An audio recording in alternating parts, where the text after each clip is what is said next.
నమస్తే.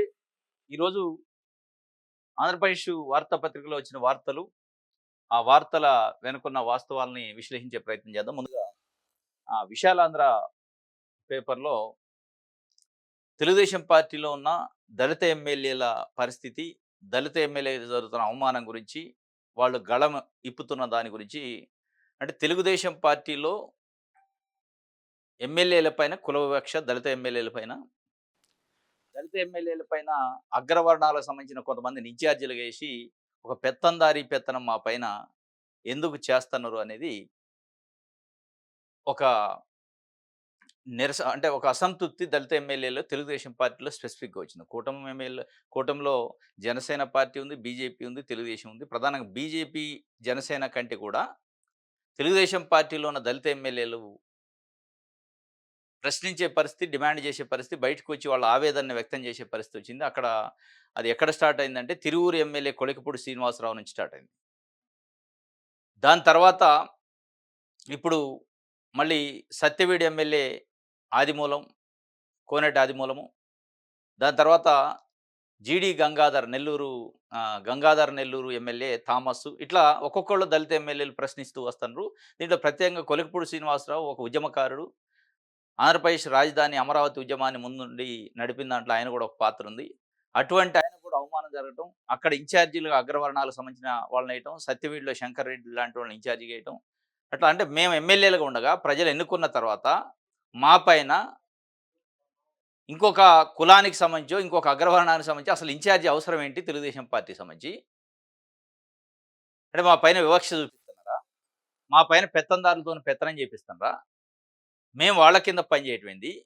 అసలు ఇన్ఛార్జీలకు ప్రోటోకాల్ ఏంటి? ఇన్ఛార్జీల మాటనే ఆఫీసర్లు వినటం ఏంటి? అనే అంశం పైన పెద్ద ఎత్తున కుతకుతలాడుతున్నది తెలుగుదేశం పార్టీలో దళిత ఎమ్మెల్యేలు.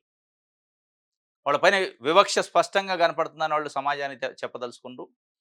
వాళ్ళు బయటకొచ్చి మాట్లాడుతున్నారు మీడియాలో. తెలుగుదేశం పార్టీ బడుగు బలహీన వర్గాల కోసం పుట్టిన పార్టీ అని పదే పదే చెప్తా ఉంటారు.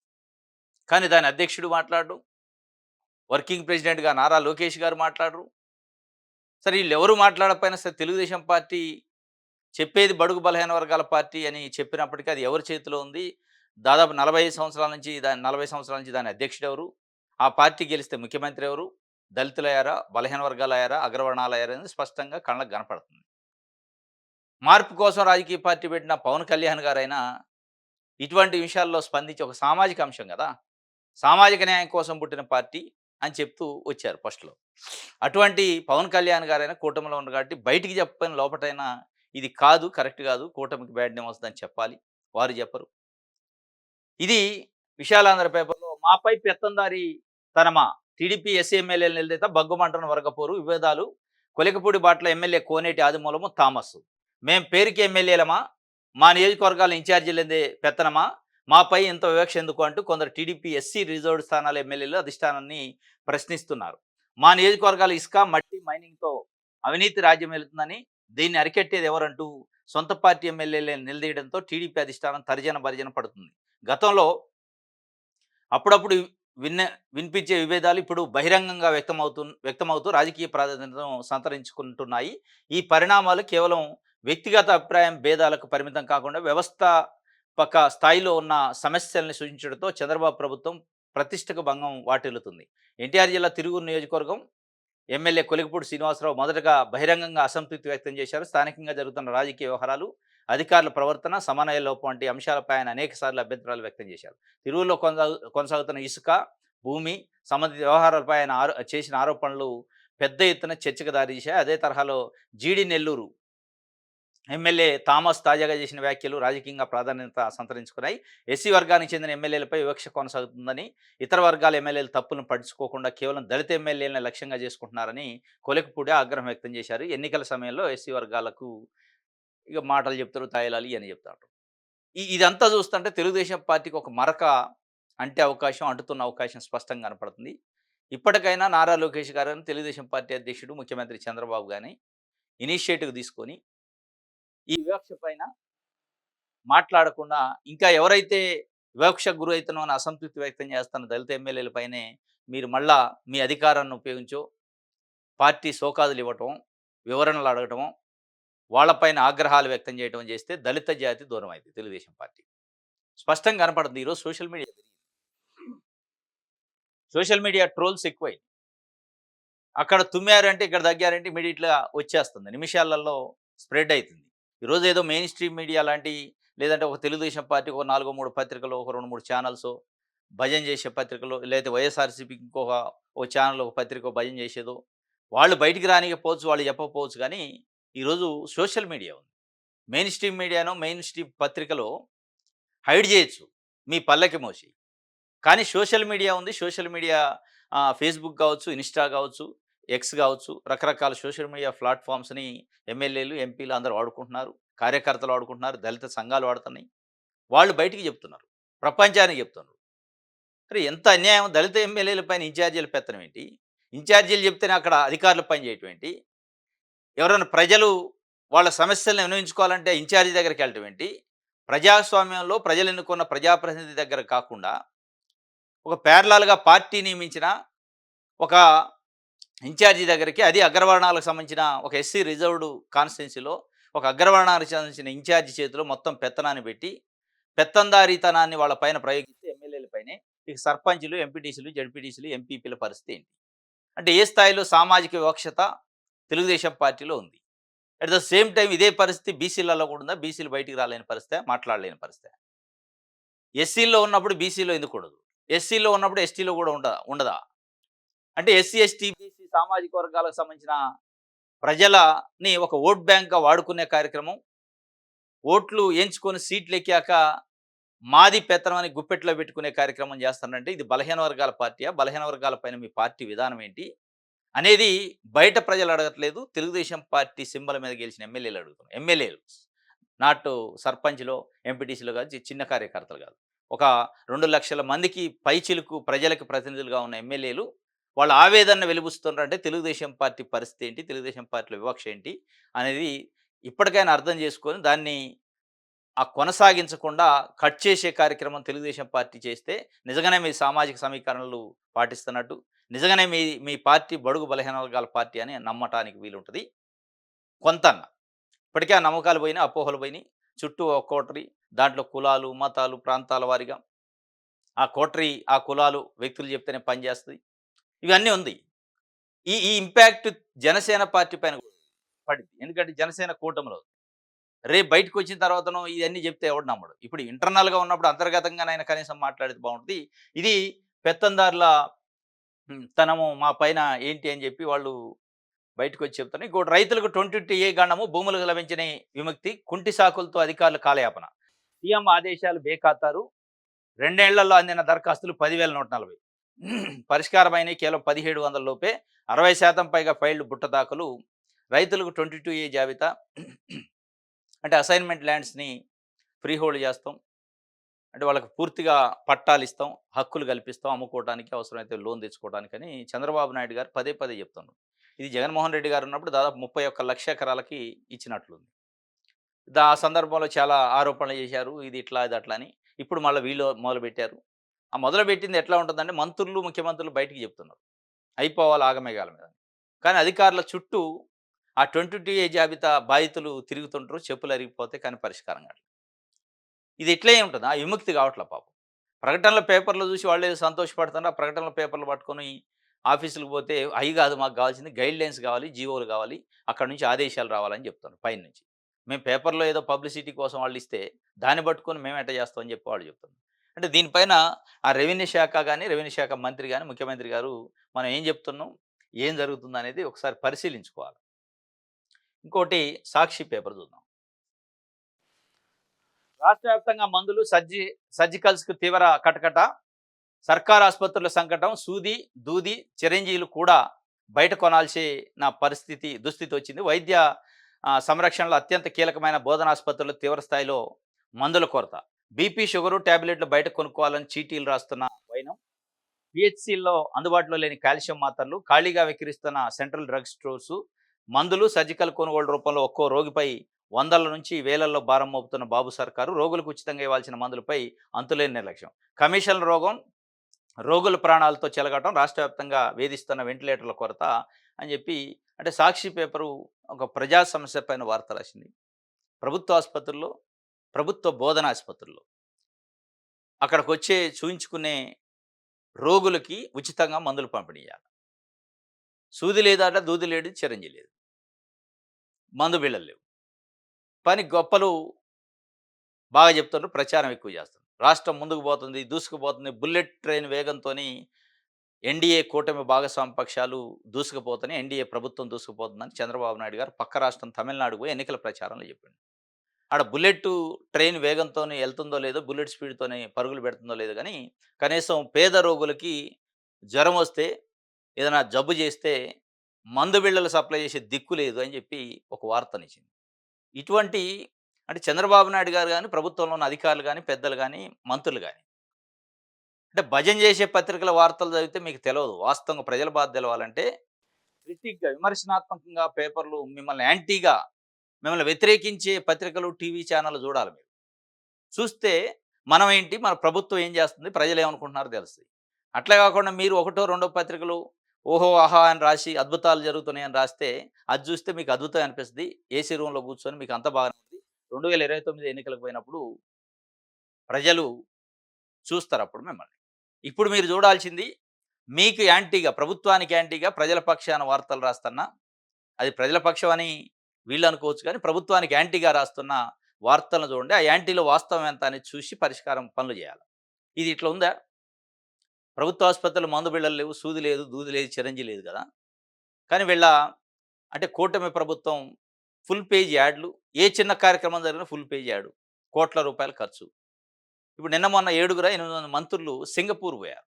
వారం 10 రోజులు ట్రిప్పు. మొత్తం ప్రభుత్వ ఖర్చే. వాళ్ళెమ్మట కొంతమంది అధికారులు, స్పెషల్ ఫ్లైట్లు, స్పెషల్ హోటల్సు, షూట్లు బుకింగు, వాళ్ళు తినే తిండి, తాగే నీళ్ళు అన్నీ ప్రభుత్వమే భరించాల. మన దగ్గర ఠికానాలే ఏంటికి అంటే అక్కడేదో ట్రైనింగ్ అయ్యి వస్తారట.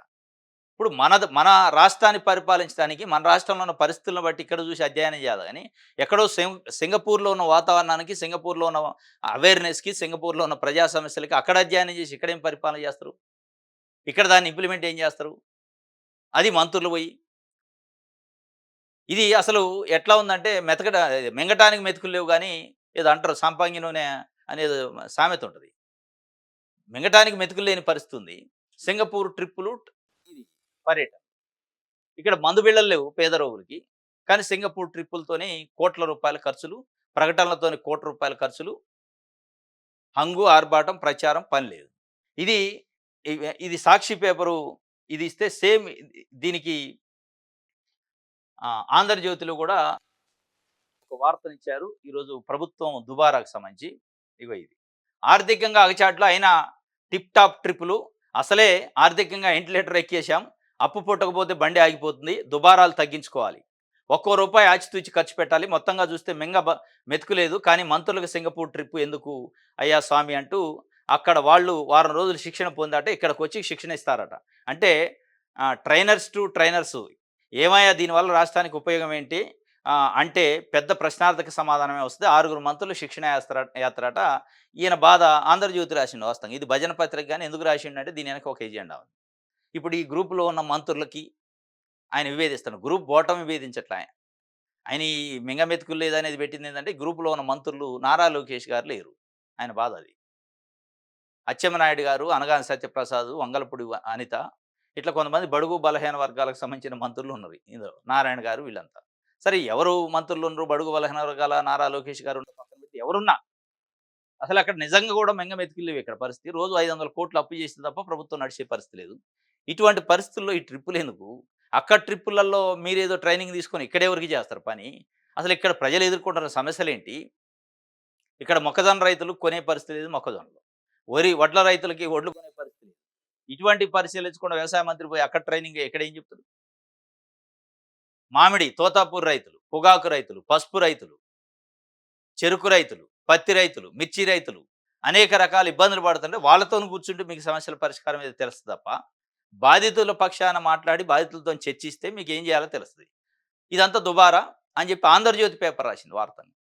ఈ 'ఆంధ్రజ్యోతి' పేపర్ రాసే ఇది మింగ మెతుకులు లేవు గానీ ఇదెందుకయ్యా అన్నది గదా! ఇక్కడ కనిపిస్తుంది మంత్రులు పోయిన దాంట్లో. ఫుల్ పేజ్ యాడ్లు ఇచ్చి ఆంధ్రజ్యోతిలో 2, 3 పేజీలు యాడ్లు ఇచ్చిన రోజు కనపడలే వీళ్ళకి. 2, 3 పేజీలు. రైతులకి అన్నదాత సుఖీభావ ఇస్తే యాడు, పెన్షన్ల పంపిణీ చేస్తే యాడు, బీసీ వాళ్ళకి వాహన మిత్రాలకి, వాహన డ్రైవర్లకి ఏదైనా డబ్బులు ఇస్తే యాడు. దేనికి యాడ్లని? విడతల వారీగా రైతు అన్నదాత సుఖీభావ విడతల వారీగా ఏస్తారు కదా! ప్రతి విడతకు ఒక యాడ్. అప్పుడు కూడా మీరు ఏస్తే మీ మీ యాడ్లు మేము తీసుకోము ఆంధ్రజ్యోతిలో. ఎందుకంటే మింగమెతుకులవి రాష్ట్రానికి. కాబట్టి మీ ప్రభుత్వ సొమ్మును దుబారా చేయదలుచుకోలే మేము. మీరేసుకుంటే వేరే పేపర్‌లో ఏసుకోండి అని చెప్పుంటే, మీరు రాసిన వార్తకి సీరియస్‌నెస్ ఉండేది. మీరు రాసిన వార్తలో హిడెన్ ఎజెండా ఏది లేదనేది ఉండేది. మీ హిడెన్ ఎజెండా వాస్తవం మీరు రాసింది వార్తలో ఉన్న వాక్యాలు వాస్తవమే కానీ, దీని ఎజెండా ఏంటి? ఆ గ్రూప్‌లో ఉన్న అనగాని సత్యప్రకాశో, అచ్చెన్నాయుడో, వంగలపూడి ఎస్సీలు, బీసీలు ఇటువంటోళ్ళు ఒకళ్ళిద్దరు అగ్రవర్ణాలు కూడా ఉండొచ్చు. కానీ ఈ ఈ ఆ టీమ్‌లో ఈ పత్రికకి, టీవీ ఛానెల్‌కి అనుసంధానమైనోళ్ళు లేరు. ఆయన బాధ అది. తప్ప మింగమెతుకులు లేరంటే ప్రతి విషయం ఇప్పుడు ప్రభుత్వం చేస్తున్న దుబారా ఖర్చు, ప్రచారము, అతి పీఆర్ స్టంట్లు ఇయన్నీ మరి ఖర్చు కాదా? వాటిలల్లో రాయలేదుగా ఎప్పుడు. ఇది ఒక వార్త అయితే మహిళా బిల్లుకు మద్దతుగా ప్రత్యేక అసెంబ్లీ అట నెలాఖరులో లేదంటే మే మొదటి వారంలో. ఇది చూడండి ఈ ప్రచారం. ఎక్కడుంది మహిళా బిల్లు? అది అయిపాయే అక్కడ కథ ముగిసే దానికి మళ్ళీ ప్రత్యేక ఈ పబ్లిసిటీ స్టంట్లు ఎందుకు? నిజంగానే మహిళల కోసం మీరు చేయదలుచుకుంటే, మీరు చేసే పద్ధతి వేరే ఉంటది. మహిళా బిల్లు పెట్టిన రోజు మీరు మద్దతు ఇచ్చారు, సంతోషం అయిపోయింది. అది వీగిపోయింది. మహిళా బిల్లు పెట్టిన రోజే దక్షిణాది రాష్ట్రాలు వ్యతిరేకిస్తున్న డీలిమిటేషన్ పక్కన పెట్టి మీరు మహిళా బిల్లు ఒక్కటే పెట్టండి అని నరేంద్ర మోడీ గారి పైన ఒత్తిడి తెచ్చి ఉంటే ఈరోజు మహిళా బిల్లు పాస్ అయ్యేది. ఈరోజు మహిళా బిల్లు పాస్ కాకపోవడానికి ఎన్డీఏ కూటమిలో ఉన్న తెలుగుదేశం పార్టీ ప్రధాన బాధ్యత. మహిళా బిల్లు పాస్ కాకపోవడానికి. ఎందుకు ప్రధాన బాధ్యత అంటే చంద్రబాబు నాయుడు గారు ఈ మహిళా బిల్లుకి డీలిమిటేషన్‌కి లింక్ పెట్టిన దాన్ని వ్యతిరేకించిన రాష్ట్రాలు ప్రధానంగా దక్షిణాది రాష్ట్రాలు. డీలిమిటేషన్ అనే లింక్ లేకుండా మహిళా బిల్లు పెట్టడం మేము మద్దతిస్తాం అన్నారు. ఆ డీలిమిటేషన్ లింక్ పెట్టిస్తే దక్షిణాది రాష్ట్రాల్లో నష్టం జరిగిద్ది అన్నప్పుడు దక్షిణాది రాష్ట్రాల్లో ఉన్న పార్టీగా తెలుగుదేశం పార్టీ, తెలుగు వాళ్ళ ఆత్మగౌరవం కోసం పుట్టిన పార్టీగా అందులో ప్రధాన భాగస్వామ్య పక్షంగా ఉండి ఎన్డీఏ కూటమి మీరు నిలబెడితే నిలబట్టిన ఎన్డీఏ కూటమికి మీరు ఒక చిన్న సూచన మహిళా బిల్లు మాత్రమే పెట్టండి, డీలిమిటేషన్ ఇందులో పెట్టొద్దు. దాని తర్వాత చూసుకుందాం అని చెప్పుంటే అయిపోయేది. దానికి కారణం మీరు. ఈరోజు మహిళా బిల్లు ఆగిపోవటానికి అది త్రిశంకు స్వర్గంలో పట్టడానికి కారణం డీలిమిటేషన్ లింకు. ఆ డీలిమిటేషన్ లింకు మీ దగ్గర కత్తెర ఉంది. ఆ కత్తెరతో కట్ చేస్తే లింక్ తెగేది. దాన్ని మీరు కప్పిపెట్టి ఈరోజు మళ్ళా ప్రత్యేక సమావేశాలు మద్దతు ఎవరికిస్తారు మద్దతు? పార్లమెంట్‌లో ఉంది. ఇప్పుడు అది బిల్లు. ఏం చెప్తారు? ఎవరిని పిచ్చోళ్ళని చేస్తున్నారు? ఇంకొకటి ఆ పెట్టే మహిళా బిల్లులో కూడా బీసీల పరిస్థితి ఏంది అని మీరు ఒక బలహీన వర్గాల పార్టీ అంటున్నారు. అడగలే. ఇవన్నీ సామాజిక కోణంలో మీరు అడగాల్సింది అడగలేదు. దక్షిణాది రాష్ట్రాల కోణంలో మీరు అడగాల్సింది అడగలేదు. ఇప్పుడు మళ్ళా నేను మహిళా బిల్లు అని చెప్తుండ్రి. ఒకవైపు మీ పార్టీలోనే దళిత ఎమ్మెల్యేలు బయటకొచ్చి మా పైన పెత్తందారితనం ఏంటి మీది అని వాళ్ళు ప్రశ్నిస్తున్నారు. ఇక మీరేదో మహిళల కోసం మీరేదో చేస్తున్నట్టు ఈ కలరింగ్‌లొద్దు. వాస్తవాలు చెప్పండి, వాస్తవాలు మాట్లాడండి అనేది ప్రజలు కోరుకుంటున్నారు. మహిళా బిల్లు కోసం అట ప్రత్యేక అసెంబ్లీ అట. ఇది ఒక వార్త. రైట్. ఆంధ్రప్రభ చూద్దాం. ఆప్‌లో తిరుగుబాటు రాఘవ్ చెద్దా రామరాము మరో 6 ఎంపీలతో బీజేపీలో చేరిక. పార్టీ మారిన వారిలో అశోక్ మిట్టలు వీళ్ళంతా ఉన్నారట. 6 ఎంపీలు తిరుగుబాటు చేశారట. ఇది మరి తిరుగుబాటా? అంటే ఇది ఒక రకంగా బీజేపీ చేస్తున్న రాజకీయంలో. నిన్న 6 ఎంపీలు ఆమ్ ఆద్మీ పార్టీ నుంచి బీజేపీలో చేరటం సరే అది టెక్నికల్‌గా లేదా చట్ట ప్రకారం 2/3 జాయిన్ అయ్యారా? విలీనం చేశారా? అది చెల్లిద్దా? చెల్లదా? అనేది ఒక భాగం. ప్రజాస్వామ్యం పరడవిల్లింది నిన్న అన్నట్టు వాళ్ళ వాళ్ళ ఫీలింగ్. పదే పదే బీజేపీ పార్టీ విలువల గురించి, నైతిక విలువల గురించి, వారసత్వ రాజకీయాల గురించి చెప్తాం. ఏది మేము వాటికి వ్యతిరేకం, రాజ్యాంగ వ్యతిరేక పనులకి, ప్రజాస్వామ్య వ్యతిరేక పనులకు వ్యతిరేకం అని చెప్పి. చేసేది ఆ పనులే. ఇప్పుడు వాళ్ళు వారసత్వాన్ని వ్యతిరేకిస్తున్నాం అంటారు. ఇంకొక వైపు ఆంధ్రప్రదేశ్‌లోని చంద్రబాబు నాయుడు గారి కొడుకు నారా లోకేష్ గారిని ఎంటర్‌టైన్ చేస్తుంటారు. నువ్వు రెడీగా నీకు మేము సహకరిస్తాం ముఖ్యమంత్రిగా అని చెప్పి. ఒక కుల సంఘాలకు సంబంధించిన ఉద్యమ నాయకుడు వెళ్తే, ఇక నువ్వు ఎన్ని రోజులు చేస్తావు నీ కొడుకుని పెట్టు అని చెప్పిండు ప్రధానమంత్రి డైరెక్ట్‌గా. ఇక నువ్వు ఏజ్ అయిపోయింది. కుల సంఘ సామాజిక ఉద్యమాలు చేయటం, నీ కొడుకుని దాంట్లో పెట్టంటే వారసత్వాన్ని ఎంకరేజ్ చేస్తాను. అందులో బీజేపీ పైన ఉన్న ఆ అనుమానాలు తొలగిపోయినాయి. మీరు కూడా వారసత్వానికి అనుకూలమే. కాంగ్రెస్ పార్టీని ఇన్ని రోజులు విమర్శించారు. ఇప్పుడు ఈ చేరికలు, పీలికలు దీన్ని మళ్ళా ప్రజాస్వామ్యం, రాజ్యాంగబద్ధం, విలువలు ఎక్కడే మీకిగ? వాళ్ళు ఆమ్ ఆద్మీ పార్టీలో గెలిచారు. ప్రజలు వాళ్ళని ఆమ్ ఆద్మీ పార్టీ పక్షాన ఎంపీలుగా ఎన్నుకున్నారు. మీరు కండువాలు కప్పితే ఒకళ్ళు కప్పొచ్చు. లేదంటే మీ చేతిలో స్పీకర్లు, రాజ్యసభ చైర్మన్‌లు ఉండొచ్చు కాబట్టి అది రాజ్యాంగబద్ధం అని చెప్పించొచ్చు గానీ ప్రజలకి ఏం చెప్తారు సమాధానం? బీజేపీ సిద్ధాంతం ఏంటి? అనేది ఇప్పుడు రేపో మాపో నాకు తెలిసి పంజాబ్‌లో ఉన్న ఆమ్ ఆద్మీ పార్టీని కూడా పడగొట్టే కార్యక్రమం స్టార్ట్ అయ్యిద్ది. ఇక్కడ రాఘవ్ చద్దా ఆమ్ ఆద్మీ పార్టీ ఎంపీగా ఉండి బీజేపీలో జాయిన్ అయ్యిండు. ఆయనతో పాటు 6 ఎంపీలని తీసుకొచ్చిండు. ఆయన మళ్ళా ఒక 60 మంది ఆమ్ ఆద్మీ పార్టీ ఎమ్మెల్యేలు ఉండ్రట పంజాబ్‌లో. వాళ్ళతోని సమావేశం గూడా సీక్రెట్‌గా జరిపిండట. జరిపిండంటే ముఖ్యమంత్రిని దింపే కార్యక్రమం చేస్తారు. ఇక దాన్ని డిస్టర్బ్ చేస్తారు పంజాబ్‌ని. ఇప్పటికే ఢిల్లీ పరిస్థితి అట్లా చేశారు. అధికారంలో కూర్చున్నారు. పంజాబ్‌ని కూడా డిస్టర్బ్ చేసి రాబోయే ఎన్నికల్లో కూర్చోవడానికి ప్రయత్నం. డైరెక్ట్‌గా ప్రజల మెప్పు పొంది చేసే కార్యక్రమం కాకుండా ఇట్లాంటి ఎత్తులు, జీత్తులు, రాజకీయాలు చేసి ఇక ఆప్‌లో తిరుగుబాటు వచ్చిందట. ప్రజాస్వామ్యం పరిడ వెళ్ళిందట. రైట్. ఇది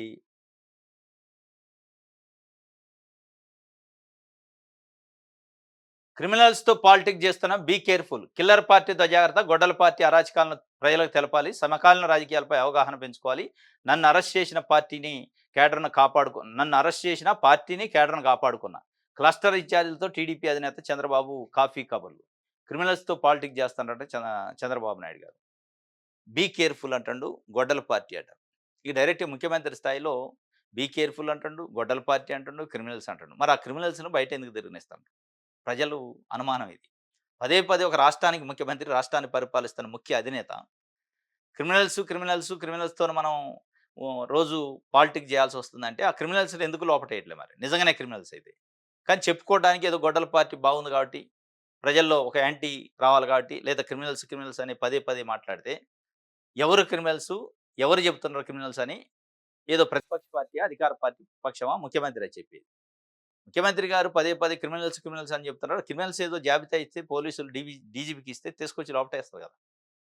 అంటే ఇదేందంటే కేవలం రాజకీయం కోసం. అంటే మీకు అనుకూలంగా ఉన్నప్పుడు ఒక రకంగా ఇప్పుడు బీజేపీని కూడా ఇదే వ్యాఖ్యలు చేశారు. 2018లో ఎన్డీఏ కూటమి నుంచి బయటకొచ్చారు. వాళ్ళు చాలా most dangerous Amit Shah and Modi. ఈ దేశానికి ప్రమాదం. అసలు ఈ దేశ రాజకీయాలకి వాళ్ళొక మచ్చ. మొత్తం మింగేస్తున్నారు దేశాన్ని, రాజకీయ పార్టీలని. ఒక భూతం లెక్క బట్టారు భారత రాజకీయాలకి అని చెప్పారు. వాళ్ళే ఇయాల అద్భుతమయ్యారు. మరి ఈ క్రిమినల్స్ కూడా అదే పరిస్థితే.